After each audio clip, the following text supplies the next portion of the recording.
چلیے شروع کرتے ہیں. اعوذ باللہ من الشیطان الرجیم. بسم اللہ الرحمن الرحیم. کل ایک لفظ ہم نے دیکھا تھا سیارہ، اس کا روٹ ورڈ آپ کو سین یا را بتایا تھا اور کہا تھا دوبارہ دیکھ کر کنفرم کرنا ہے اس کو. تو الحمدللہ سین یا را ہی ہے اس کا روٹ ورڈ. سیار سائر چلنے والا. سیرو ہم پڑھتے ہیں قرآن کے اندر، سیرو فی الارض 30 پارے میں پڑھا تھا ہم نے. والجبال سیرت، جب پہاڑ چلائے جائیں گے. تو یہ سائر کا مطلب بھی ہوتا ہے چلنے والا، اور سیار کا مطلب بھی چلنے والا، اور سیارہ قافلے کے لیے آتا ہے. سورہ یوسف میں بھی یہ ورڈ آئے گا انشاءاللہ آگے. تفسیر کی طرف آتے ہیں. سورۃ المائدہ آیت نمبر 101. یا ایھا الذین آمنوا لا تسألوا عن اشیاء ان تبد لکم تسؤکم وان تسألوا عنها حین ينزل القرآن تبد لکم عفا اللہ عنها واللہ غفور حلیم. اے لوگوں جو ایمان لائے ہو، ایسی باتیں مت پوچھا کرو جو تم پر ظاہر کر دی جائیں تو تم کو ناگوار ہوں، لیکن اگر تم ایسے وقت ان کو پوچھو گے جب کہ قرآن نازل ہو رہا ہے، وہ تم پر کھول دی جائیں گی. اب تک جو کچھ تم نے کیا اسے اللہ نے معاف کر دیا، اور وہ درگزر کرنے والا اور بردبار ہے. تو اوپر ہم نے مضمون دیکھا تھا کہ اللہ تعالیٰ نے فرمایا کہ رسول صلی اللہ علیہ وسلم نے پیغام پہنچا دیا. اب یہاں پر ہمیں ایک بڑا اہم سبق سکھایا جا رہا ہے، جس سے زندگیاں آسان ہو جاتی ہیں، جس سے زندگیاں ہلکی ہو جاتی ہیں، ہم ریلیکس کر سکتے ہیں. اور وہ یہ ہے کہ بہت زیادہ دین کے معاملے میں بال کی کھال مت نکالو. دیکھیں اللہ تعالیٰ نے نا انسان کو تجسس دیا ہے، ہمارے اندر کیوروسٹی ہے. کیوروسٹی بہت اچھی چیز ہے. اگر یہ کیوروسٹی ہم میں تجسس نہ ہوتا تو آج ہم اسی طرح غاروں میں رہ رہے ہوتے جیسے ہمارے آباء و اجداد رہتے تھے. ساری جو ہم کو سائنسی ترقی نظر آ رہی ہے، یہ اسی جذبہ تجسس کا نتیجہ ہے، اسی کیوروسٹی کا نتیجہ ہے. الحمدللہ ڈسکوریز ہوئیں، انوینشنز ہوئیں الحمدللہ. لیکن پھر اس کا مقام ہے. اگر اس کو غلط جگہ یوز کریں گے تو پھر یہ فائدہ نہیں دے گی ہم کو کیوروسٹی. سورہ حجرات میں ہم کو بتایا گیا کہ لوگوں کے ذاتی معاملات، ذاتی زندگیوں میں کھوج کرید نہیں کرو، کنسوئیاں نہیں لیتے پھرو لوگوں کی، جاسوسیاں نہیں کرو ان کی. اور یہاں دین کے معاملے میں ہم کو یہ سبق سکھایا جا رہا ہے کہ بہت زیادہ دین کے معاملے میں تم بال کی کھال نہیں نکالو، ہیئر سپلٹنگ نہیں کرنا. جو حلال کر دیا اللہ تعالیٰ نے استعمال کرو، جو حرام کر دیا اس کو چھوڑ دو. اور بہت چیزوں کے بارے میں اللہ نے خاموشی اختیار کی ہے، اس کے بارے میں بہت پوچھ گچھ نہیں کرو. بہت پوچھ گچھ کرو گے، بہت انسسٹ کرو گے، جواب کی طلب کرو گے، اور جب اپنی مرضی کے خلاف جواب ملے گا تسؤکم، برا لگے گا تم کو، ناگوار گزرے گا تم کو. تو دین کے معاملے میں بہت زیادہ مائکرو ڈیٹیل میں نہیں جانا چاہیے. دین پہ نا بہت زیادہ مائکروسکوپ نہیں لگانا چاہیے. سب سے بڑا نقصان یہ ہوتا ہے کہ دین کی فلیکسیبلٹی ختم ہو جاتی ہے. جو اس میں لچک ہے، جو اس میں گنجائش ہے، جو اس میں وسعت ہے، وہ ختم ہو کے رہ جاتی ہے. اور بہت سی چیزوں کے بارے میں جو ہمیں احکامات نہیں ملتے، وہ خاموشی اللہ کی طرف سے جو ہمیں ملتی ہے وہ بھول کی وجہ سے نہیں ہے. یہ نہیں ہوا کہ اللہ تعالیٰ بھول گیا تھا، بتانا بھول گیا، نہ، بلکہ اللہ تعالیٰ نے عفو اور درگزر کا معاملہ کیا کہ اللہ نے ایک اسپیسیفک ڈیٹیل ہم کو نہیں بتا دی.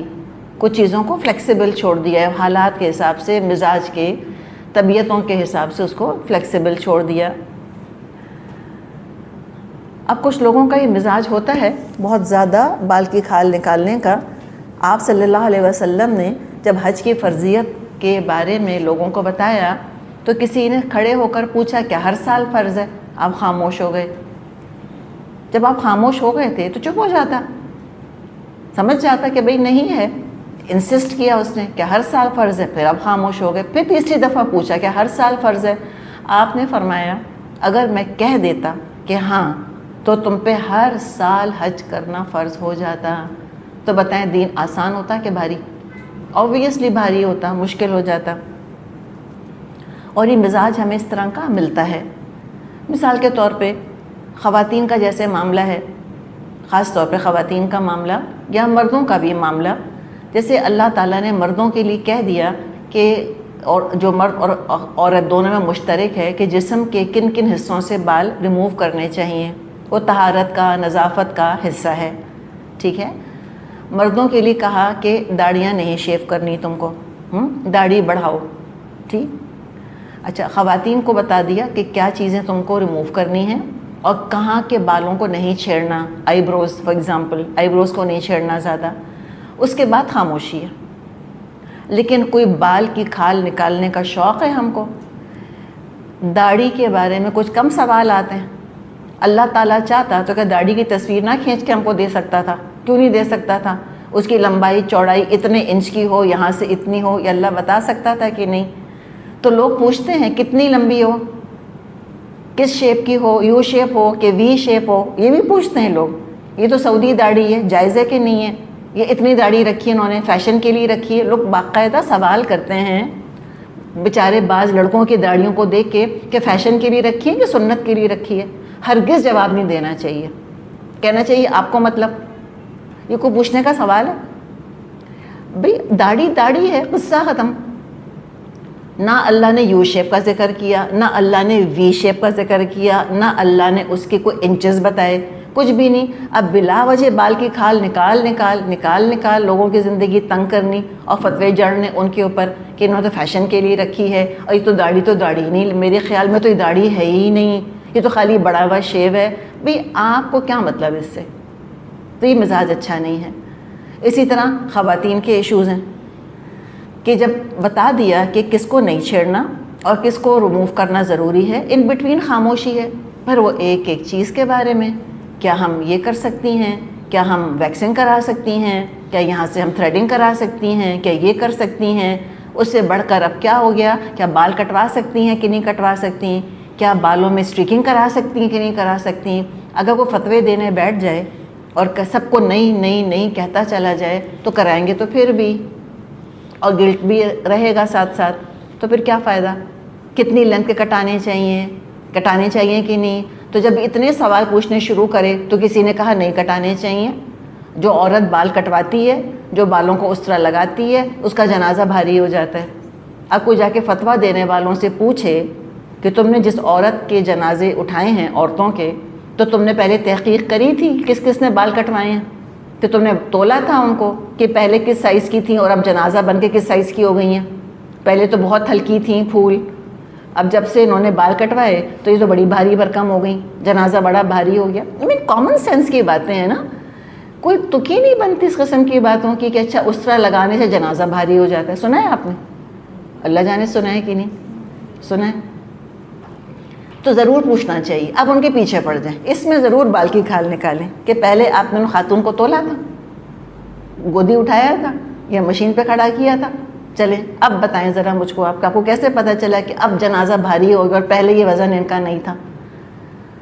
تو ایسی باتوں سے مجھے بتائیں ہوتا کیا ہے؟ صرف لوگ اریٹیٹ ہوتے ہیں، لوگ چڑھتے ہیں، اس لیے کہ لوگوں کا تحقیقی مزاج تو ہوتا نہیں ہے. وہ تو جس کا جیسا مائنڈ سیٹ ہوتا ہے، جس کو اسلام سے چڑ ہے وہ اور چڑھے گا، کہے گا لو اچھا بہانہ مل گیا مجھ کو، تو اس کی چڑ میں اور اضافہ ہو جائے گا. خاص طور پہ لڑکیاں وغیرہ یا مرد بھی چڑھتے ہیں. بال کٹانے کا کدھر لکھا ہے؟ کہیں لکھا ہے کہ حرام ہے؟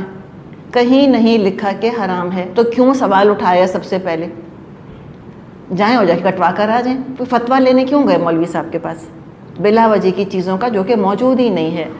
تو لہٰذا یہ ایک مزاج لوگوں کا بعض دفعہ بن جاتا ہے، بہت کھوج کرید کرتے ہیں، اس کے بعد جو جواب ملتا ہے وہ ان کو اچھا نہیں لگ رہا ہوتا، اس کے بعد نافرمانی کرتے ہیں اور پھر اپنے آپ سے خیانت کے مرتکب ہو رہے ہوتے ہیں. اسی لیے کہا کہ دیکھو تم سے پہلے کی قوم بھی سب کچھ کر چکی ہے اور ہمیں پتہ ہے کس کی طرف اشارہ ہے، اور پھر وہ اس پر عمل نہیں کر پائی. اچھا، سیم ایشو ہمارے ہاں عورتوں کے حجاب کا ہے. سیم ایشو، وہ جنہوں نے کہا تھا نا ما لونھا، موسیٰ مذاق کر رہے ہو پہلے، اچھا یہ بتاؤ رنگ کیسا ہوگا؟ ایگزیکٹلی ہمارا یہ ہے. کس رنگ کا حجاب پہنوں؟ بلیک، وائٹ، آف وائٹ پہن سکتی ہوں، پنک پہن سکتی ہوں، پرنٹڈ پہن سکتی ہوں. اگر کوئی نہیں کہنا شروع کر دے تو مجھے بتائیں کیا ہوگا؟ اللہ نے کہیں کوئی ڈسکرپشن دیا؟ جب نہیں دیا نا تو اللہ کے واسطے چھوڑیں اس کا پیچھا.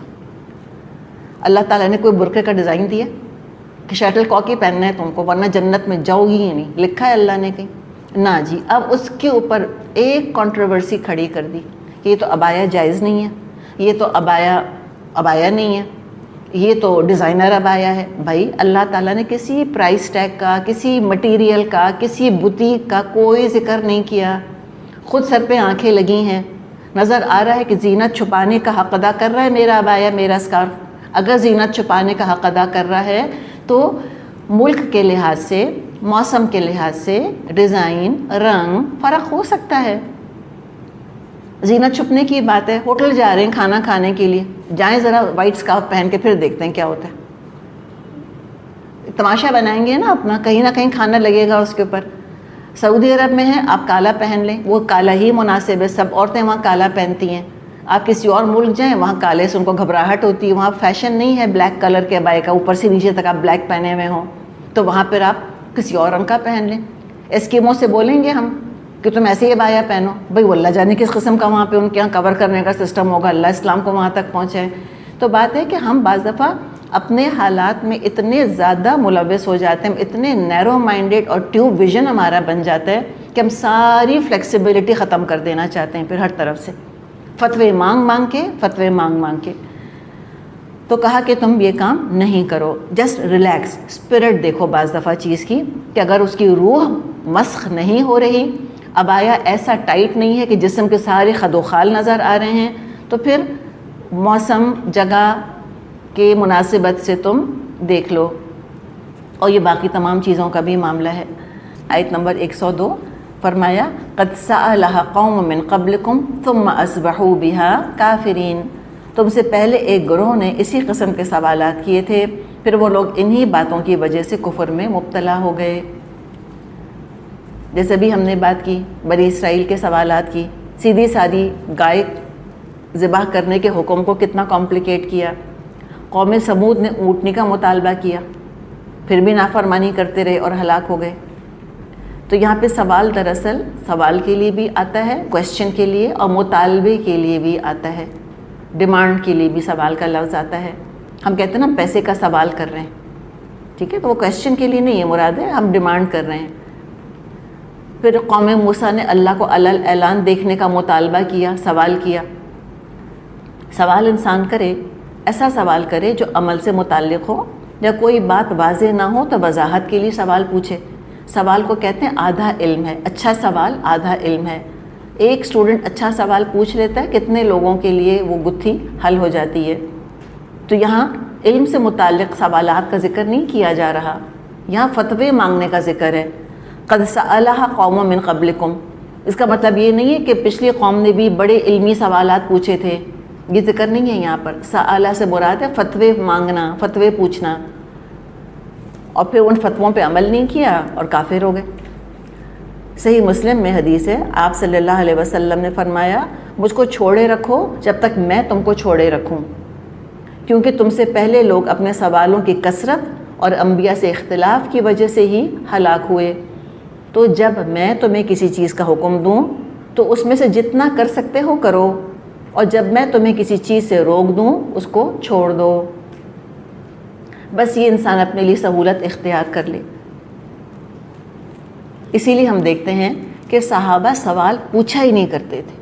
کوئی چیز سمجھ میں بھی نہیں آتی تھی تو خاموش رہتے تھے, اور بعض دفعہ کوئی بدو وغیرہ آ کے جب سوال کر لیتا تھا تو بڑے خوش ہوتے تھے کہ چل اس کو تو نئی رولز اینڈ ریگولیشنز کا پتہ, یہ سوال پوچھا تو چلو ہمیں بھی معلوم چل جائے گا اس کے بارے میں. اتنے کیئرفل تھے وہ. کیوں؟ خاص طور پہ اس لیے کہ جو بات یہاں فرمائی ہے کہ وَإِن تَسْأَلُوا عَنْهَا حِينَ يُنَزَّلُ الْقُرْآنُ, اگر تم سوال کرو گے جب کہ قرآن نازل ہو رہا ہے تُبْدَ لَكُمْ, ظاہر کر دیا جائے گا تمہارے لیے.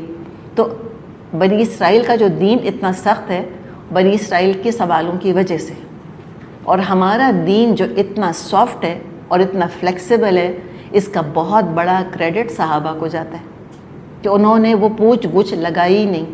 کیسے اپنی ذمہ داری کو محسوس کیا انہوں نے, ورنہ اگر وہ سوالات کرتے, اس لیے کہ وہی موجود تھے جب قرآن نازل ہو رہا تھا, میں اور آپ تو موجود نہیں تھے, وہی تو موجود تھے, تو یہ سارا کریڈٹ ان کا ہے یہاں پر کہ کتنا بڑا احسان کیا انہوں نے ہمارے سر کے اوپر، نہ پوچھ کے.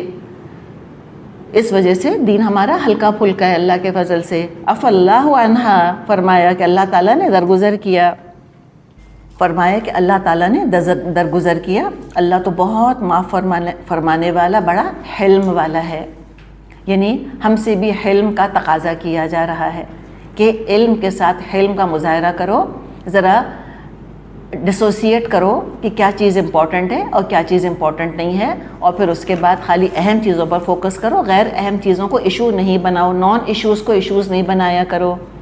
قد سألها قوم من قبلكم ثم اصبحوا بها کافرین، تم سے پہلے ایک گروہ نے اسی قسم کے سوالات کیے تھے، پھر وہ لوگ انہی باتوں کی وجہ سے کفر میں مبتلا ہو گئے. تو جن باتوں کا حکم دیا آسانی سہولت کے ساتھ عمل کرتے رہیں، جن باتوں کا حکم نہیں دیا ان کو بلا وجہ قانون بنا کر اپنے اوپر مسلط نہیں کریں.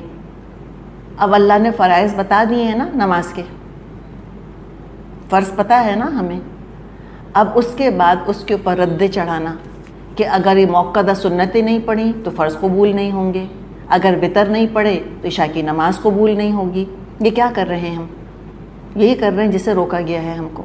ہر چیز کو اس کے مقام پر رکھنا چاہیے، نہ سنت کو فرض بنانا چاہیے، نہ فرض کو ہلکا کر دینا چاہیے. اچھا، اب آگے جو ذکر آ رہا ہے وہاں پر اللہ تعالیٰ نے کچھ جانوروں کا یہاں پر ذکر کیا ہے.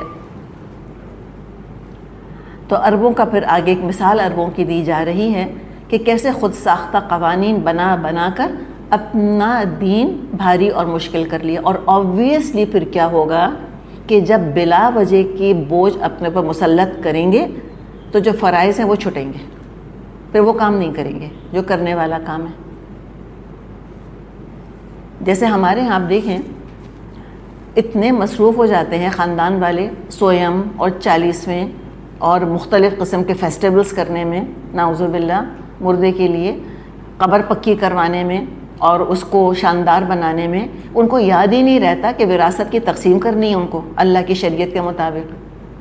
99% سویم 40 میں کرتے ہوں گے میرا خیال ہے، یا 90%، اور قبریں جو ہیں وہ ان کی فکر کرتے ہوں گے، اور 99% وراثت کی فکر نہیں کرتے. تو obviously یہ ہوگا آپ بلا وجہ ایک چیز اپنے پہ طاری کریں گے تو جو امپورٹنٹ ہے وہ رہ جائے گا.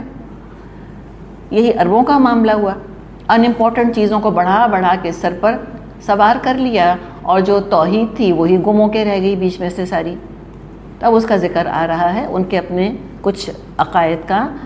ما جعل اللہ من بحیرۃ ولا سائبۃ ولا وصیلۃ ولا حام، اللہ نے نہ کوئی بحیرہ مقرر کیا ہے، نہ سائبہ اور نہ وسیلہ اور نہ حام. فرسٹ آف آل تو جعل لفظ کو سمجھیں.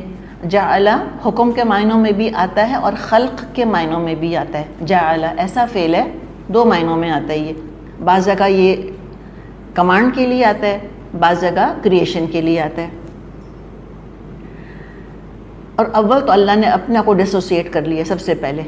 اور جب اللہ ڈسوسیٹ کر رہا ہے اپنے آپ کو، اس کا مطلب کیا ہوا کہ عرب اللہ کے ساتھ ایسوسیٹ کیا کرتے تھے اس بات کو کہ اللہ نے حکم دیا ہے ہم کو.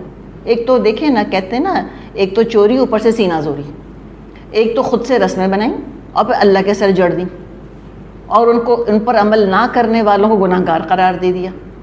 خود ہی پہلے نبی صلی اللہ علیہ وسلم، ہم اپنی مثال اگر لیں، خود ہی نبی اکرم صلی اللہ علیہ وسلم کی تعظیم کا ایک خود ساختہ طریقہ ایجاد کر لیا کہ ہم 12 ربیع الاول کو میلاد کریں گے اور آپ صلی اللہ علیہ وسلم پہ درود پڑھنے کے لیے کھڑے ہو جائیں گے. خود بدعت ایجاد کر لی سب سے پہلے، اور سنتیں ساری پڑی رہ گئیں ایک طرف. اور اس کے بعد جو اس بدعت کو فالو نہیں کرتا اس کو کہا کہ یہ تو گستاخ ہے، جو گستاخ ہے وہ نکل جائے مجلس سے. سنا ہے یہ بھی کہا جاتا ہے. تو اب دیکھیں نا کیا کیا ہم نے، خود ساختہ چیزیں بنائیں اور خود ساختہ چیزوں کو شریعت کا درجہ دے دیا، اور خود ساختہ اعمال پر ہم نے گناہ اور ثواب کا انحصار کر دیا، گناہ اور ثواب قرار دے دیا ان کو. کتنا بڑا جھوٹ گھڑ دیا اٹھا کر اللہ کے اوپر ہم نے. تو یہی اللہ نے فرمایا وَلَكِنَّ الَّذِينَ كَفَرُوا يَفْتَرُونَ عَلَى اللَّهِ الْكَذِبَ وَأَكْثَرُهُمْ لَا يَعْقِلُونَ. یہ کافر اللہ پر جھوٹی تہمت لگاتے ہیں اور ان میں سے اکثر بے عقل ہیں۔ تو یہاں بدعت سے ہمیں دراصل بچنے کو کہا جا رہا ہے، بدعتیں بہت خطرناک ہوتی ہیں۔ اچھا، اب آ جاتے ہیں ان 4 ناموں کی طرف۔ 4 طرح کے جانوروں کا ذکر ہے، ان میں کچھ پرٹیکولر صفات ہوا کرتی تھیں۔ مثلا کسی اونٹنے نے اگر اتنے بچے دے دیے، یا کوئی 2 جڑواں فیمیلز اس کے ہاں پیدا ہو گئیں، تو اپنے خداؤں کے نام پر آزاد چھوڑ دیتے تھے، نہ سواری کرتے تھے، نہ دودھ اپنے لیے استعمال کرتے تھے، نہ ذبح کرتے تھے، جہاں سے چاہیں چرتے چگتے پھریں، پانی پیتے رہیں، کوئی روک نہیں سکتا تھا۔ ایک اونٹ تھا، اگر وہ اتنا بوڑھا ہو گیا کہ اس کا پوتا بھی سواری کے قابل ہو گیا تو اس کو بھی چھوڑ دیا کرتے تھے، سب خود سے، یہ انٹرٹینمنٹ کے طور پہ نہیں، جیسے کہ دین کیا ہے، انٹرٹینمنٹ ہو گیا، کوئی سرکس بن کے رہ گئے، نعوذ باللہ۔ تو اللہ تعالیٰ نے اپنے آپ کو ڈسوسیٹ کیا کہ اللہ نے ہرگز ایسے نامعقول احکامات نہیں دیے، نہ سر نہ پیر۔ اور ہر مشرک مذاہب میں ہمیں ایسی بے سر و پا رسومات ملتی ہیں، سوری ٹو سے، لیکن یہ حقیقت ہے۔ کوئی راکھی باندھی جا رہی ہوگی، یا کوئی سہاگ جو لگائے، وہ مانگوں میں سندور بھرا جا رہا ہے، اس سے کوئی شگون لیا جا رہا ہوگا، یا آئینہ ٹوٹنے سے شگون لیا جا رہا ہوگا، یا کسی اور قسم کی رسومات ہیں جو کہ گھڑ لی جاتی ہیں اپنے دل سے۔ تو اللہ تعالیٰ نے فرمایا کہ نہیں، اللہ نے ان کی حرمت کا کوئی حکم نہیں دیا، یہ کوئی ایکسیپشنز نہیں ہیں، جیسے باقی جانور ہیں ویسے یہی ہیں، کوئی ایلیٹ جانور نہیں ہیں یہ۔ اور دراصل جانوروں کا مقصد کیا ہے؟ جانوروں کا مقصد یہ تھوڑی ان کے ساتھ تقدس شامل کر دیا جائے، ان کو ہولی بنا کر بٹھا دیا جائے۔ بھئی اللہ نے انسان کے فائدے کے لیے بنائے ہیں، ہمارے استعمال کے لیے ان کو مسخر کیا ہے اللہ تعالیٰ نے، کہ ان کا دودھ، ان کا گوشت، ان کا اون، ان کی کھال، ان سے سواری کا کام لینا، ان سے اپنی خدمت لینا، اس کے لیے اللہ نے ڈومیسٹیکیٹ کروائے ہیں جانور۔ اس لیے تھوڑی کہ ان کو خدا بنا کر بٹھا دیں اور تقدیس ان کے ساتھ شامل کر دیں۔ ان کو چھوڑ دینا، ان سے فائدہ حاصل نہ کرنا، جو کہ اللہ نے انسانوں کے لیے ان میں رکھے ہیں، دراصل بہت ناشکری ہے۔ اور یہ بدعات تھیں جو انہوں نے دین ابراہیم میں ایجاد کر لی تھیں۔ بخاری میں حدیث ہے، آپ صلی اللہ علیہ وسلم نے فرمایا، میں نے عمر بن عامر خزاعی کو دیکھا، وہ اپنی انتڑیاں آگ میں کھینچ رہا تھا۔ کہاں دیکھا اس کو؟ معراج کے موقع پہ دیکھا ہوگا، جہنم میں، اپنی انتڑیاں، انٹسٹینز آگ میں کھینچ رہا تھا۔ یہ پہلا شخص تھا جس نے صائبہ چھوڑنے، یعنی اس کو آزاد کرنے کی رسم نکالی تھی۔ یہ صائبہ لفظ ہم پڑھ رہے ہیں نا یہاں پہ، بحیرۃ ولا صائبۃ ولا وسیلہ ولا حام، یہ صائبہ چھوڑنے کی رسم اس نے نکالی تھی، اب تک خمیازہ بھگت رہا ہے اس کا۔ اللہ تعالی ہمیں اپنے آباء و اجداد کے لیے عذاب جاریہ بننے سے بچا لے۔ تو اسلام نے آ کر ان رسموں کو مٹایا اور مشرکوں کو دعوت دی کہ خالص دین کی طرف آ جائیں۔ سب اللہ پر جھوٹ گھڑتے ہیں اور اکثر کو عقل ہی نہیں ہے۔ عقل کیا نہیں ہے؟ یعنی کہ they never stop and question کہ یہ کیا ہو رہا ہے، بھی کیا فائدہ، کہاں سے آیا ہے یہ سلسلہ، کہاں سے رسم شروع ہوئی ہے، کہاں لکھا ہے، کوئی دلیل، کوئی ثبوت، کوئی قرآن کی آیت، کوئی حدیث، کوئی سنت، کوئی صحابہ کا عمل، بھی کچھ تو لے کر آؤ سامنے۔ کچھ بھی نہیں، بس دل چاہا دین بنا دیا۔ اب اسی مینٹیلٹی کا ذکر ہے کہ من مانا، من چاہا، آباء و اجداد سے سنا سنایا، سماجی رواجی سنا سنایا دین کتنا اہم ہو جاتا ہے، رسومات دین بن جاتی ہیں، اور اللہ کا دین ایک عام آرڈنری رسم بن جاتا ہے، رسمی دین، بس جسٹ اے فارمیلٹی، اس کا ذکر ہے۔ وَإِذَا قِيلَ لَهُمْ تَعَالَوْا إِلَى مَا أَنزَلَ اللَّهُ وَإِلَى الرَّسُولِ، جب ان سے کہا جاتا ہے آؤ اس قانون کی طرف جو اللہ نے نازل کیا ہے، اور آؤ پیغمبر کی طرف، قالوا، وہ جواب دیتے ہیں، حسبنا ما وجدنا علیہ آباءنا، ہمارے لیے بس وہی طریقہ کافی ہے جس پر ہم نے اپنے باپ دادا کو پایا۔ ٹپکل جواب، ٹپکل، کہ بس ہمیں تقلید کرنی ہے، جو باپ دادا کرتے رہے ہم وہی کریں گے۔ اور دراصل کیا ہے یہ اصل دین سے جان چھڑانا ہے، ورنہ باقی تمام چیزوں میں باپ دادا کی تقلید نہیں کرتے۔ آج کہیں کوئی اپنے بچوں سے ذرا ہم جب شادی کا موقع آتا ہے بچے کہتے ہیں مہندی بھی کرنی ہے، مائیوں بھی کرنی ہے، ناچنا بھی ہے، اور سوا من جو ہے وہ بعض دفعہ خود خاندان کے بزرگ کہتے ہیں کہ سوا من مٹھائی تو پتہ نہیں اللہ جانے کتنے من میوہ یہ جائے گا، اس دن جائے گا، اس شکل میں جائے گا، اس تعداد میں جائے گا، یہ لے کر جائے گا اور یہ نہیں شامل ہوگا۔ تو کوئی کہے کہ بھئی کیوں؟ کہیں گے ہمارے خاندان میں ایسے ہی ہوتا چلا ہے۔ بچے کہیں گے کیوں؟ آپ بھی تو ایسے کرتی تھیں، آپ کی بھی تو شادی ایسے ہوئی تھی۔ یہ انف جسٹیفیکیشن ہے، حسبنا ما وجدنا علیہ آباءنا۔ تو جب بچے کبھی یہ کہیں کہ آپ بھی تو یہ کرتی تھیں، آپ بھی حجاب نہیں کرتی تھیں، آپ کی شادی بھی ایسے ہوئی تھی، مہندیاں ہوئی تھیں، تو کہیں چلو بیٹا ٹی وی نکالو، یہ اپنے آئی پیڈ وغیرہ سب اٹھا کے رکھو۔ ہمارے زمانے میں black and white T V ہوتا تھا 6 to 10 بس 4 گھنٹے کا، تو پی ٹی وی دیکھو تم بیٹھ کے، اس کے علاوہ کچھ نہیں اور تمہیں دیکھنا، سارے گیجٹ رکھ دو اپنے اٹھا کے۔ اور ہم صرف آلو گوشت کھایا کرتے تھے، اور کوئی فینسی اسٹیک ہم نہیں کھاتے تھے، کوئی برگرز نہیں تھے۔ چلو آج سے برگر بند، اماں ابا کی اگر پیروی کرنی تو پوری کرو، وائی سلیکٹڈ؟ تو دراصل یہ صرف کہتے ہیں نا ایک اپنے دل کا چور ہے، ہر چیز میں من مانی نہیں کرنی، اپنے آباء و اجداد کی جو چیز نہیں ماننی، جو اچھا کیا نہیں ماننا، جو ماننا چاہیے وہ نہیں ماننا۔ آباء و اجداد کی ساری روایات غلط تو نہیں ہے ہماری، ہم نے اپنے آباء و اجداد سے کتنی اچھی باتیں سیکھی ہیں الحمدللہ۔ ہم نے رواداری سیکھی ہے، ہم نے رشتے نبھانا سیکھا ہے، ہم نے قوت برداشت سیکھی ہے، ہم نے قربانی دینا سیکھا ہے، ہم نے خاندانوں کو نبھانا سیکھا ہے الحمدللہ، مہمان نوازی ہم نے سیکھی ہے۔ تو یہ ساری روایات پھر کہاں چلی گئیں؟ اب کہتے ہیں نا انڈیویجویلٹی کا زمانہ ہے، ہم نہیں سنیں گے، ہم نہیں برداشت کریں گے۔ بعض دفعہ بیٹیاں صاف کہتی ہیں امی آپ نے برداشت کیا ہوگا سسرال کا معاملہ، میں تو کبھی برداشت نہیں کروں گی۔ بھئی اب اماں کی پیروی کہاں چلی گئی؟ اب آباء و اجداد کہاں چلے گئے کہ باپ نے تو ہر حال میں حلال کمایا، کبھی حرام کو آنکھ اٹھا کے نہیں دیکھا، چاہے تنگی اٹھانی پڑی۔ تو اب تم نے کیوں بینک کی نوکری کر لی؟ تم کیوں سود کھانے لگ گئے ہو؟ بتاؤ اب کہاں گئی آباء و اجداد کی پیروی؟ وہ تو ریگولر اللہ سے ڈرتے تھے، ریگولر آپ دیکھیں طریقہ تھا، صبح فجر کے وقت اٹھے اور قرآن لے کر بیٹھ گئے۔ اب وہ طریقے کہاں گئے؟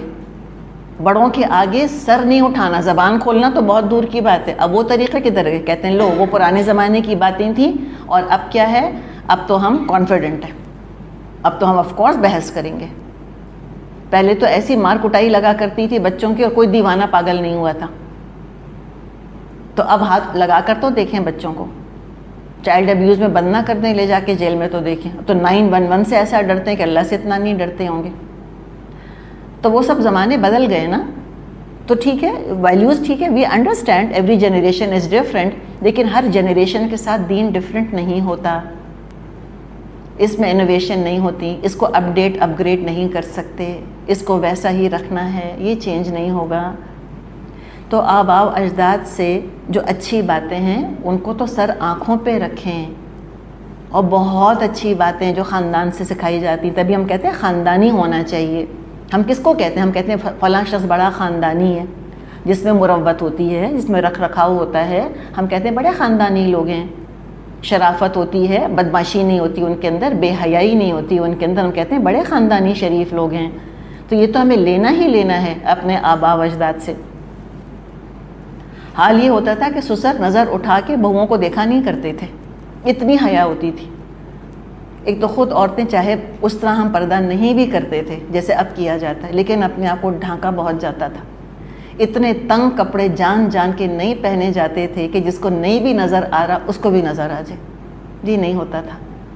خاص ڈھیلے کپڑے ہوتے تھے، خاص بڑی بڑی چادریں اوپر سے ڈالی جاتی تھیں، اپنے آپ کو اوڑھا لپیٹا جاتا تھا، خاص طور پہ اپنے گھر کے مردوں کے آگے، باپ بھائیوں کے سسر کے آگے آتے ہوئے۔ تو یہ اچھی روایات ہیں نا، اس میں کیا برائی ہے؟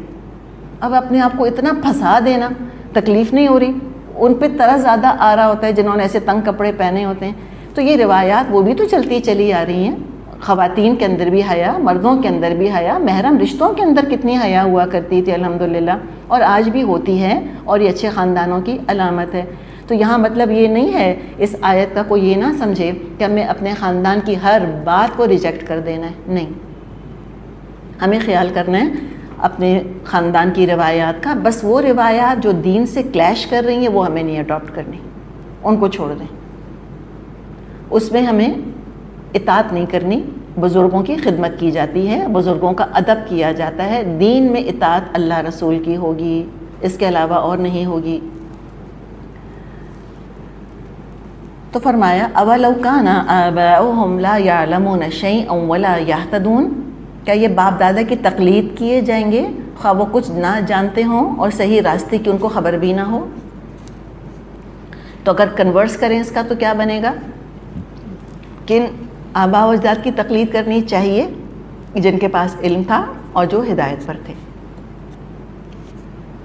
اگر آباء و اجداد مثال کے طور پہ اسماعیل علیہ السلام کے ابراہیم علیہ السلام تھے تو کیا کرنا چاہیے؟ اسماعیل علیہ السلام کو 100% تقلید کرنی چاہیے اپنے باپ کی۔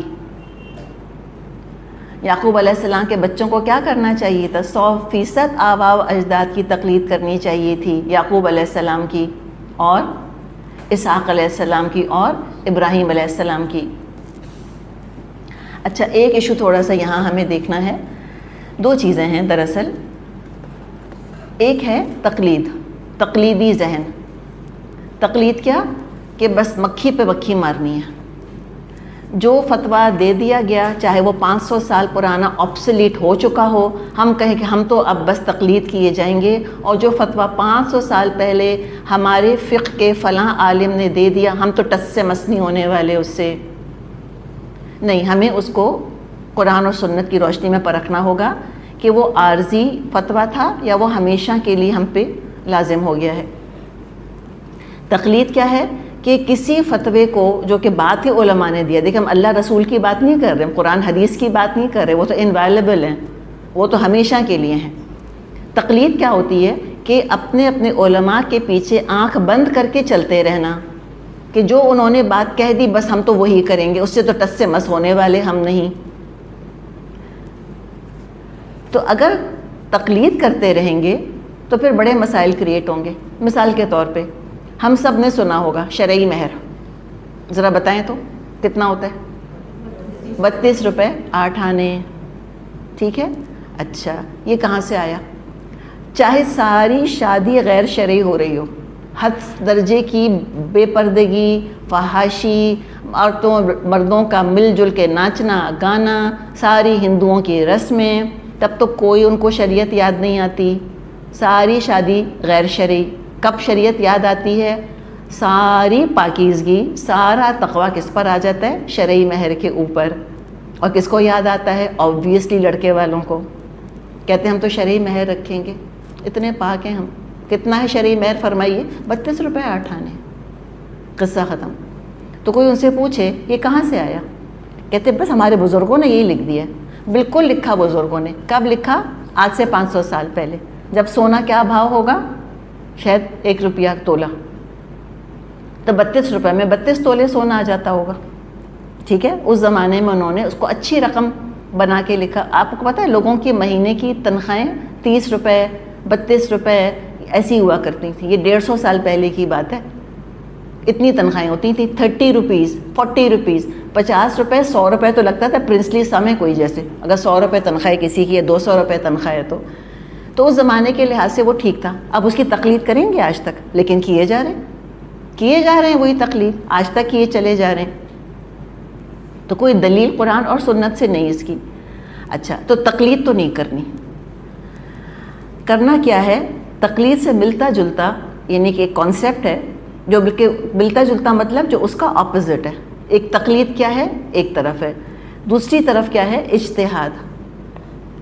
تو ہمیں تقلید اور اجتہاد کے درمیان توازن کے ساتھ آگے بڑھنا ہے، نہ 100% تقلید کو ریجیکٹ کرنا ہے، نہ 100% ہمیں اجتہاد سے منہ موڑنا ہے۔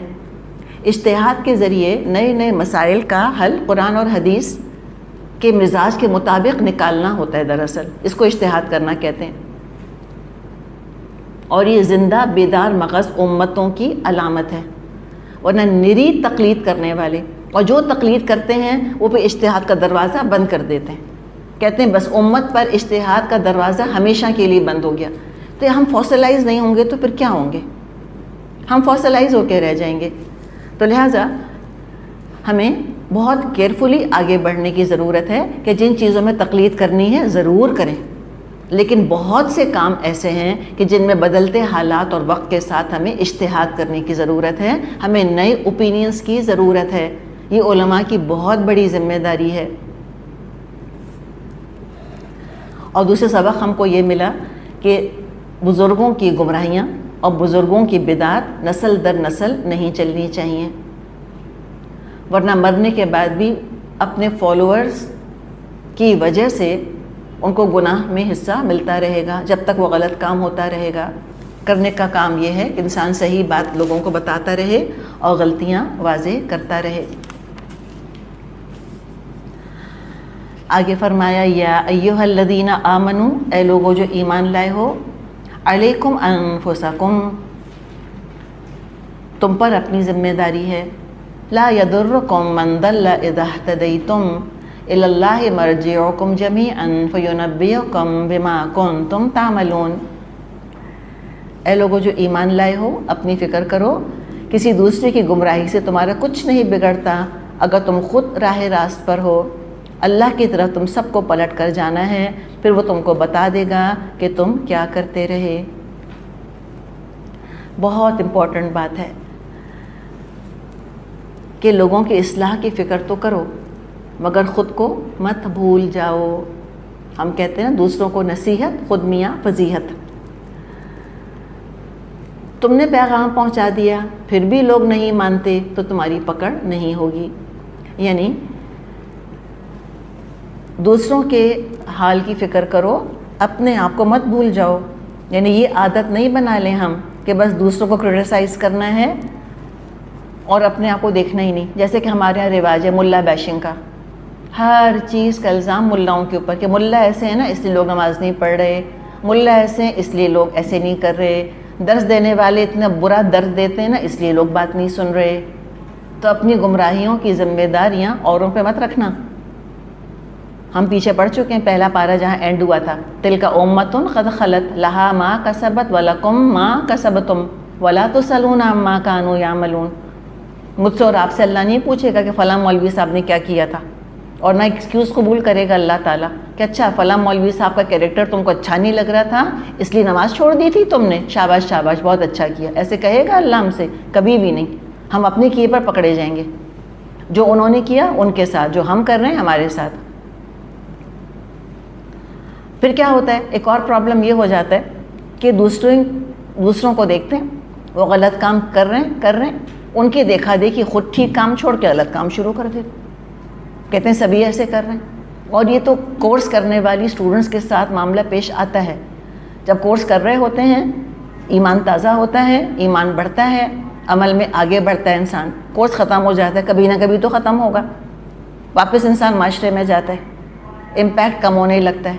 پہلے تو آپ اپنے سٹینڈ پہ جمے رہتے ہیں کہ نہیں یہ میں نے پڑھا ہے، یہی کام ٹھیک ہے، ایسے ہی کرنا ہے۔ پھر لوگوں کا پریشر، اس پریشر میں آ کے آہستہ آہستہ پھر انسان بیک ٹریک کرنا شروع کرتا ہے۔ بعض دفعہ مائیں ایک صحیح کام کر رہی ہوتی ہیں، بیٹیاں نہیں کر رہی ہوتی، بیٹیوں کی دیکھا دیکھی امائیں بھی بیٹیوں جیسی بن جاتی ہیں۔ یا لوگ کہتے بھی سارے معاشرہ کر رہے ہیں ہم کیا کریں، سبھی ایسے کرنے تو ہم نے بھی کرنا شروع کر دیا۔ نہیں، علیکم انفسکم، تم پہ تمہاری ذمہ داری اپنی ہے، تمہیں ایسا ہی رہنا ہے جیسے کہ اللہ رسول نے تم کو رہنے کا کہہ دیا ہے۔ بات ساری کیا ہے کہ دوسروں کی جہالت، دوسروں کی گمراہی تم کو جاہل اور گمراہ نہ کر دے۔ تم اس لیے نہیں آئے ہو دنیا میں کہ تم جہالت کو دیکھ کے اس کو ملٹیپلائی کرو، تم جہالت اور گمراہی ایسکیلیٹ کرنے نہیں آئے، تم جہالت کی جگہ علم اور گمراہی کی جگہ ہدایت کا سامان کرنے آئے ہو۔ تو خالی اپنی پرواہ کر کے نہ بیٹھ جانا۔ اب یہ مطلب بھی اس کا نہیں ہے کہ انسان اپنے خول میں بند ہو کر بیٹھ جائے اور کہیں کہ باقی جو کرتے ہیں کریں، میری بلا سے میں کیا کروں۔ نہیں، دوسروں کی اصلاح کرنی ہے۔ خبیث چیزیں، گندی چیزیں، گناہ دلکش لگتے ہیں، گمراہی اچھی لگتی ہے، اللہ کی نافرمانی اچھی لگتی ہے، تو محتاط رہنا، اپنے نفس کو سنبھال کے رکھنا۔ اس رنگینی کے اندر چکا چوند اس کی تم کو، اس کا گلیمر تم کو کہیں مرسمرائز نہ کر دے۔ اور خاص طور پہ اگر انسان ایسے ماحول میں رہ رہا ہے جہاں ہر طرف اللہ کے احکامات ٹوٹ رہے ہوں، جہاں سنتیں اجنبی ہوں بالکل، جہاں دین پر عمل کرنا مشکل ہو، تو وہاں یہ نہیں کہ لوگوں کی دیکھا دیکھی تم ویسے ہی بن جاؤ. while you are in Rome do as Romans do. نہیں، چلو تم ادھر کو ہوا ہو جدھر کی. نہیں، ہم اپنی اصلیت نہیں بھول سکتے. میں دنیا میں کہیں بھی چلی جاؤں میں اپنے باپ کی بیٹی ہوں، وہ حقیقت نہیں بدلے گی. میں دنیا میں کہیں چلی جاؤں میں اپنے رب کی بندی ہوں، حقیقت نہیں بدلے گی. تو لہٰذا اپنے دین کو تھام کے پکڑ کے رکھنا ہے، بہت مضبوط اپنے آپ کو بالکل ٹھیک رکھنا ہے، اور کوشش کریں کہ اپنے آپ کو ایک رول ماڈل کے طور پہ پیش کریں. پتہ نہیں کتنے بھٹکے ہوئے خالی دیکھ کر اور بات سن کے اور آبزرو کر کے ہم میں سے کسی کو اور دین کی طرف آ جائیں. تو یہ بہت امپورٹنٹ یہاں پہ اللہ تعالیٰ نے ہمیں نصیحت کی ہے کہ دیکھو تم اپنی جان کی فکر کرو، گمراہیوں کو بہانے مت بنانا. لا یضرکم من ضل اذا اہتدیتم. کوئی اگر گمراہ ہو رہا ہے، تم نے بتا دیا، تم نے سمجھا دیا، وہ نہیں سمجھ رہا، نہیں مان رہا، تو ٹھیک ہے، اب اسی گمراہی کی ذمہ داری تمہارے اوپر نہیں ہے. لیکن اس کی گمراہی کے پیچھے چل کے تم تو مت گمراہ ہو جاؤ. بیٹی حجاب نہیں کر رہی، اماں تم نے کیوں اتار کر پھینک دیا؟ یہ کوئی عقل کی بات ہے؟ یا تم کیوں ڈائلیوٹ ہو گئی؟ تمہارا آدھا سر کس لیے کھل گیا؟ یہ نہیں ہونا چاہیے. پہلے تو بالکل خود سود نہ لیا کبھی باپ نے، اب بیٹے نے نوکری شروع کر دی ہے، سودی کاروبار شروع کر دیا ہے، تب بہانے بازیاں شروع کر دیں، ایکسکیوزز بنانی شروع کر دیں اس کے لیے. اگر کبھی ہماری اگلی نسل کوئی غلطی کرتی ہے تو مان لے کہ ہاں وہ غلطی کر رہے ہیں، لیکن اس کو جسٹیفائی نہیں کر سکتے. پھر کیا ہوتا ہے؟ ان کی غلطیوں کو چھپاتے ہیں، ان جیسے بن جاتے ہیں، اور پھر ان کی غلطیوں کو جسٹیفائی کرنے لگتے ہیں. کہتے ہیں ہمیں غلط پڑھایا تھا، ہمیں غلط سکھایا تھا، اتنی ریجیڈیٹی نہیں ہے، اتنی مشکلات نہیں ہیں دین کے اندر. پھر آپ دیکھیں معاملہ کہاں سے کہاں چلا جاتا ہے، کتنا اسکیلیٹ ہو جاتا ہے. فرمائے الی اللہ مرجعکم جمیعا، تم سب کو پلٹ کر اللہ کی طرف جانا ہے، یاد رکھنا. فینبئکم بما کنتم تعملون، پھر تم کو بتا دے گا وہ کہ تم کیا کرتے رہے. اب آگے جو آیت آ رہی ہے اس میں امانت کی حفاظت کا ذکر ہے. طویل آیت ہے اور آگے مضمون بھی تھوڑا طویل ہے. ہو سکتا ہے کہ ہم بہت زیادہ ریلیٹ اس مضمون سے نہ کر سکیں، لیکن بہرحال چونکہ اللہ تعالیٰ نے احکامات دیے ہیں تو علم تو ہمارا ہونا چاہیے. ہر علم عمل میں نہیں آتا، لیکن علم کام آتا ہے. کسی اور کا ہو سکتا ہے یہ مسئلہ ہو، ہم اس کو بتا سکتے ہیں. تو آگے امانت کی حفاظت کا ذکر ہے. کسی شخص کو حالت سفر میں موت آ رہی ہے، سمجھ گیا وہ کہ میری زندگی ختم ہو رہی ہے، تو اس پر ذمہ داری ہے کہ وارثوں کے حق کی حفاظت کرے. یہ ہے امانت. اب اس کا مال اب اس کا نہیں رہا، وہ تو مر جائے گا، تو کیا لاپرواہ ہو جائے کہ میں تو خود مر جاؤں گا، مجھے کیا فرق پڑتا ہے، کہیں بھی پیسہ جائے؟ نہ، مرتے مرتے بھی لوگوں کے حقوق کی حفاظت کرنی ہے. ہیومن رائٹس کا اتنا زیادہ اسلام نے اہتمام کیا ہے. خاص طور پہ اپنے رشتہ دار، اپنے بچے جو انہیریٹرز ہیں، ان کے حق کی حفاظت کرنی ہے. اب مال وارثوں کی امانت ہے، مرتے مرتے بھی حق تلفی، لاپرواہی نہیں ہونی چاہیے. جو بھی وصیت وہ کرے مال کے بارے میں اس پر گواہ ہونے چاہیے. پھر مرنے والے کا مال، جتنا مرنے والے کا مال تھا وہ پوری امانت دیانت کے ساتھ چاہیے کہ وہ جو ایگزیکیوٹ کرنے والے تھے، یعنی جس کے سامنے وصیت کی تھی، وہ وصیت کرنے والا تو مر گیا جس کا مال تھا، اب جو وہاں اس کے ساتھ ساتھی تھے اب وہ امین بن گئے ہیں، ان کو چاہیے وہ مال پورے کا پورا لا کر وارثوں کے حوالے کر دیں. یہ سب اوفو بالعقود ہی کے تحت آتا ہے کہ اپنے وعدے نبھاؤ، پورے کرو. اب اگر وارثوں کے پاس وہ مال پہنچ گیا اور وارثوں کو شک پڑ گیا کہ امانت میں خیانت ہوئی ہے، ہوتا ہے نا بعض دفعہ ان کو پتہ تھا کہ ہمارے ابو یا ہمارے بھائی یا ہماری امی فلاں چیز، اتنا زیور، اتنا کیش، اتنا سامان لے کے گئے تھے، وہ گھڑی پہنتے تھے ہمیشہ، فار ایگزامپل کوئی قیمتی گھڑی تھی یا کوئی زیور پہنا تھا.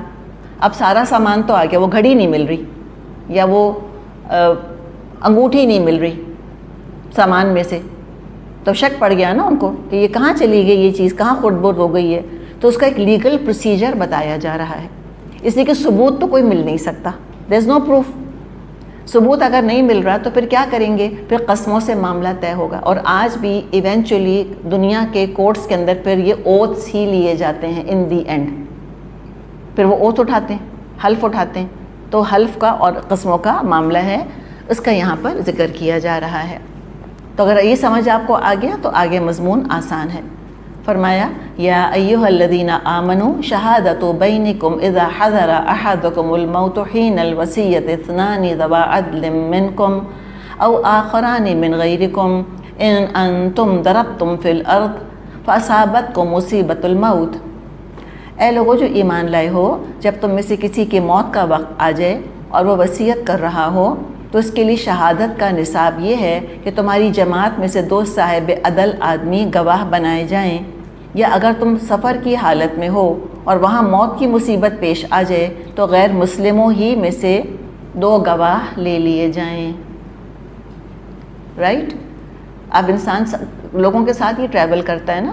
مثال کے طور پہ ایک شخص جہاز میں، ایروپلین میں، ہارٹ اٹیک ہو رہا ہے اس کو، وہاں پہ پتہ ہے مرنے والوں.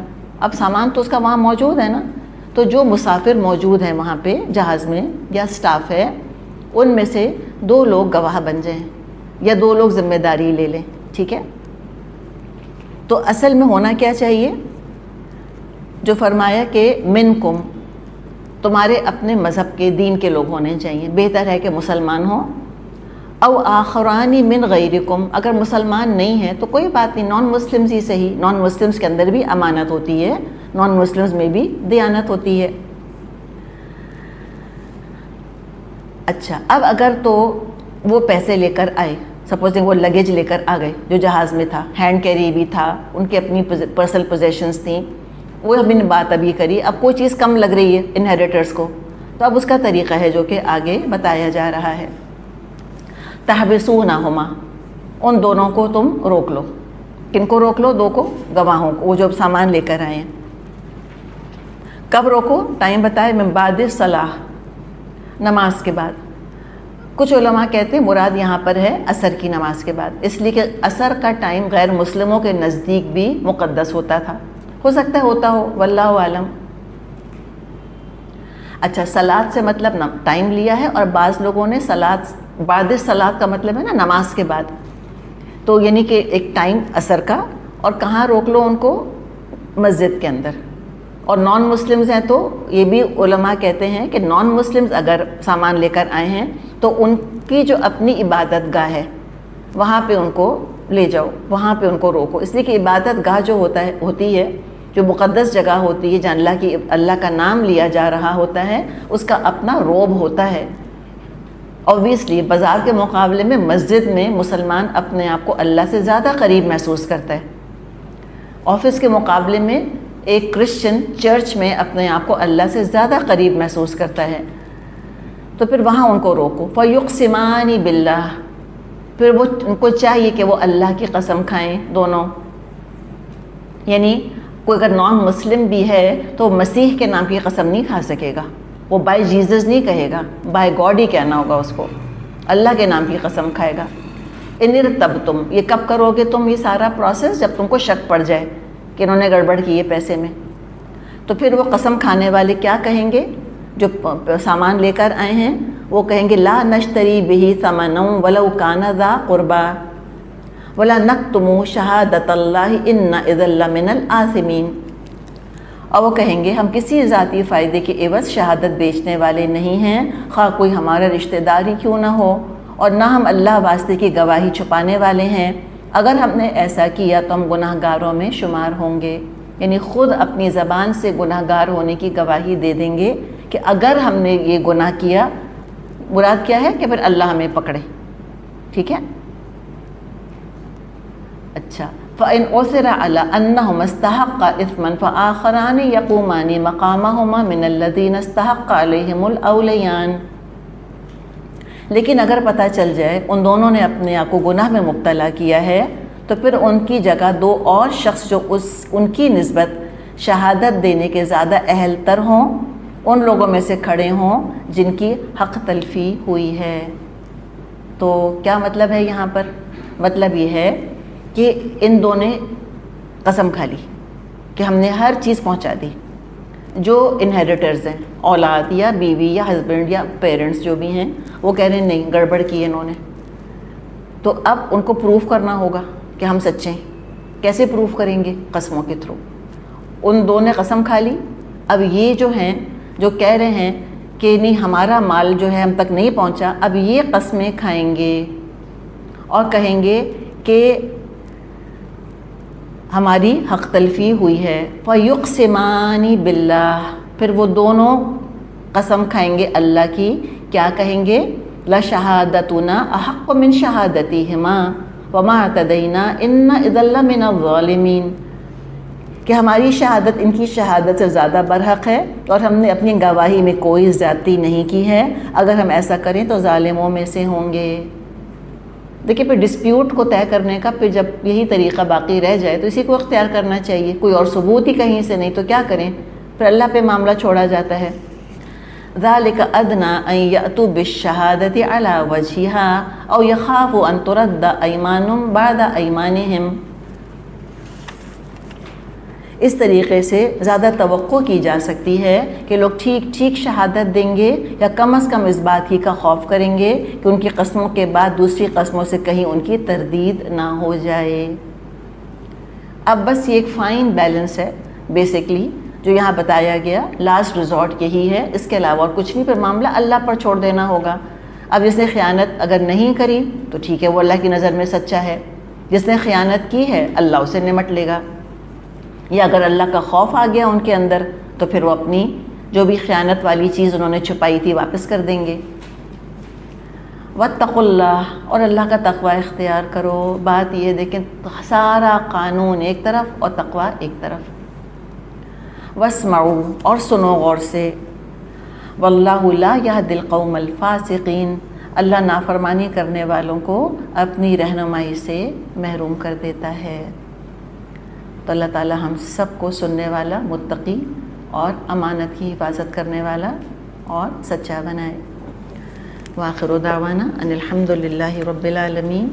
سبحانک اللہم وبحمدک، نشہد ان لا الہ الا انت، نستغفرک ونتوب الیک. السلام علیکم ورحمۃ اللہ وبرکاتہ.